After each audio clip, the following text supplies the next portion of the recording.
Should be fine. Welcome here today, Joe. It is absolutely amazing to have you because everybody, Joe has his own YouTube channel, and I've been watching Joe's channel for around 4.5 years now, and he has videos on there about anything that you want to know about men, dating, relationships, why you push love away. Joe is the go-to person, and it's great to have somebody here that you watch, that you admire, that you learn from, and then to have them here. So welcome today, Joe. Well, thank you, Alicia. I appreciate the kind words, and it's really an honor and privilege to be spending some time with you and your audience members today. Thank you. And so, Joe, before we get into it, and everybody, I will be sharing with you Joe's YouTube channel. I'll also get your Facebook group if anybody's interested to join, Instagram as well. I know you upload some really helpful videos on there.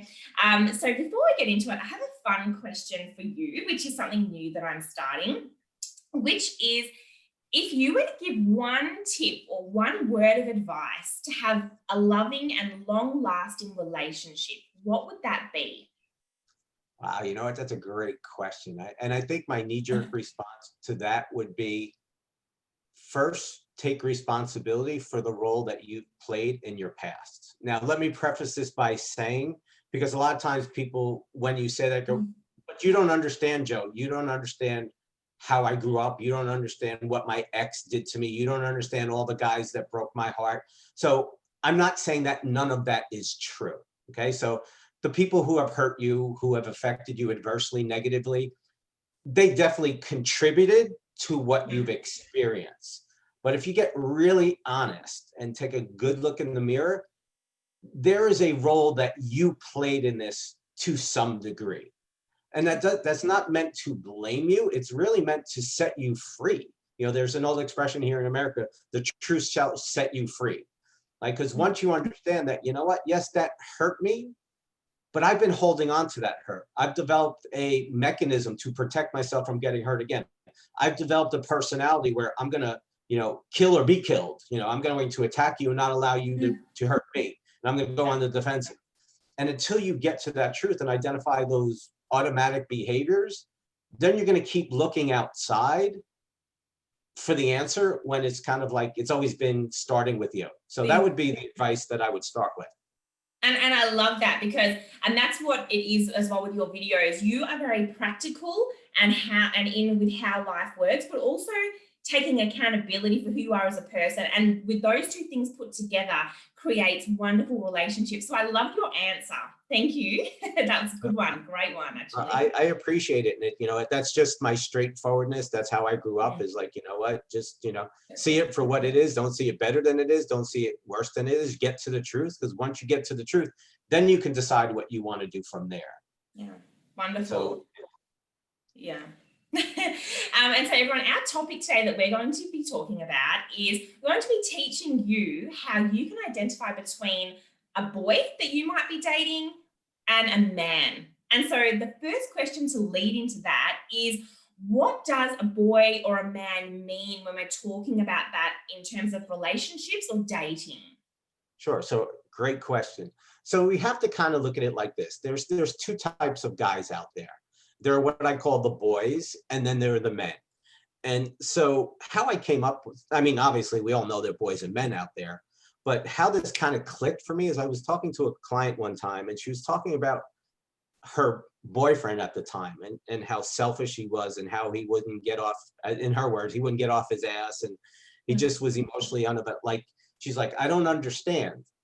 And I'm like, you know what? I'm going through the same thing with my 7-year-old. And I'm like, this guy is like literally a boy. He may be an adult chronologically, but emotionally he's a boy. So that's kind of how it clicked. And I use that phrase like, you're either dating a boy or a man. So there are 3 characteristics of a boy. Number 1 is he's selfish. Like, it's all about him. Like a 7-year-old, a child, we all go back. We want what we want when we want it. Yeah. And it's like, we don't care about how our choices and decisions affect other people. It's like, it's our own little world, and that's all we care about. And again, that's understandable at 7. When you're 47, it's a different story. So the first is that they're selfish. The second is that they're irresponsible, where it's like, they don't care about their choices and decisions, how they affect other people. And most of the time, they don't care how it affects them. It's like they're almost like hedonists. It's all about me in this moment and what works for me, and I don't care about anything else. So that's the second characteristic, is they're irresponsible. And the third, and this is a big one, is that they're emotionally unavailable or emotionally unhealthy. And this is such something that I wish everybody watching this, if they can just understand this one concept, because no matter how much you love someone, no matter how great your chemistry is, no matter how amazing, if he's emotionally unavailable or he's emotionally unhealthy, your life is going to be a living hell. And you think as a woman, you're going to love him, you're going to support him, and he's going to change and revert back to how he was in the first couple of weeks. That's his job. That's his role. His responsibility is to do the work for himself. And until a man realizes that he needs to change for him, because that's not who he wants to be, he's going to continue to stay a boy. I was just reading something the other day. I know you're from Australia. I know Kiss is big in Australia, right? The rock band Kiss, they're big in Australia. Yes, it is big, yes. Right. So a good friend of mine works for Kiss, and I've got to know them, so over the years. Wow. And Gene Simmons, which is one of the founding members of Kiss, for the longest time, he was a boy. Like he was all about, he would sleep with any woman, even though he was in a quote unquote relationship. He couldn't care about his kids. It was all about making money and getting laid, as he said. He had this huge ego. And then ultimately he was with a woman, his partner, for years. And ultimately she got to the point after like 29 years together. She's like, you know what? I can't do this, because the kids were like embarrassed by his behavior. And they all were just like, you know what? We're out of here. And at that point in his 60s, he's like, you know what? I need to change. Yeah. He's like, this woman and these kids are the most important thing to me. And if I don't change, I'm going to lose them. And he changed for himself, because that's not how he wanted to be. And he was someone who said, I'm never going to get married. Like that's how he would espouse. And now all of a sudden he's like happily married, and he's proud of being married. And he talks openly of how he's like, I was a schmuck. I was selfish. It was all about me. And he's like, for, 6 decades, I lived that way until I realized that's not who I want to be. So kind of circle back around is that you can't do a work for a boy. That's his responsibility. And every male is on a journey, and some will get to that point. Some, it may be in their 60s. For me, it was in my mid 20s. Yes. Others will never get it. Yeah. You can't make a boy become a man. That's his job, his responsibility. Boys. That almost leads me to one of the questions that I did have, which is, if there's a woman here and she thinks that she's got a boy, then from what it sounds like, is he somebody that you think is worth waiting for? Or is it not worth it, even though he may be showing a little bit of interest to do the work, or sometimes taking accountability? What would you say to that? I never tell anybody what to do with their life, because everybody's on their own journey. But I can say the things that I've learned about people and human behavior, because what I really do, my specialty, is really uncovering what drives people to do what they do. Why does one guy say, you know what, I'm going to lose this woman, I got to step up, I've got to change, and another guy goes, you know what, go, I don't care, I'll go find somebody else. So it's really understanding what works for you.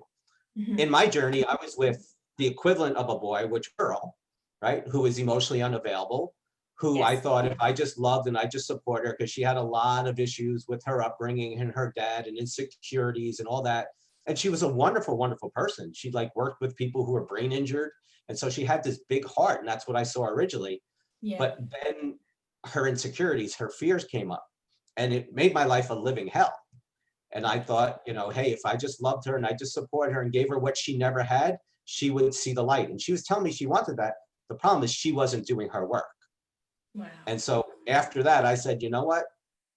I want to be with someone who doesn't have to change to be the person I want to be in love with. I want the person who's naturally that person. I want the person who's naturally emotionally healthy. I want the person who's naturally vulnerable. I want the person who's naturally courageous. I want the person who naturally comes from a solid family, who can be a healthy relationship partner, who values family. And so my philosophy is that it's your life. If you want to expend a lot of energy hoping somebody's going to change, then knock yourself out. Look, Yeah. Gene Simmons changed, took him 30 years. Yes.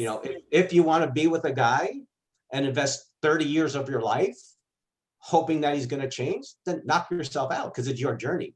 But what I espouse is that, because here's the thing, is that a person very often won't change until there's pain in their life. Yeah. And so if a boy is enjoying being enjoying being a boy, and it's working for him on some levels, and that's who he is, that's his identity, there's no incentive for him to change.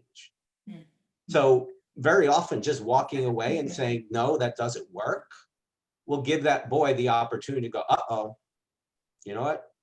This isn't working for me. I need to change. I don't want to lose that person.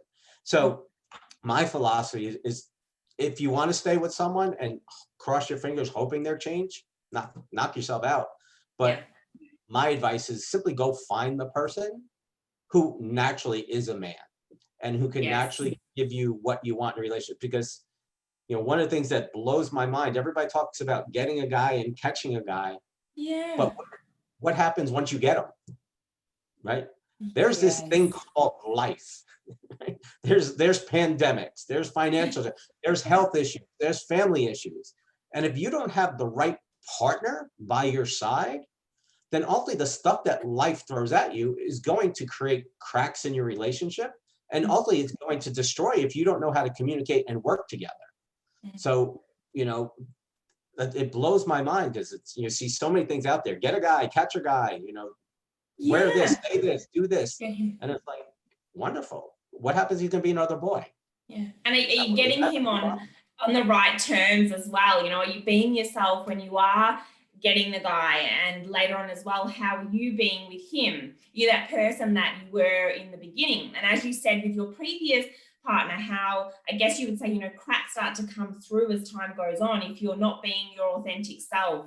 And that's so true as well. If you have a boy and he's come into your life, then, I think asking yourself that question of, if this boy, this man in my life were to remain the same, is this what is going to make me happy? Is this the relationship that is fulfilling for me? And then what that answer is, and that answer tells you. But I guess sometimes there's that fear of letting that relationship go. That's scary to let it go, can be. You just nailed it. It all comes down to fear.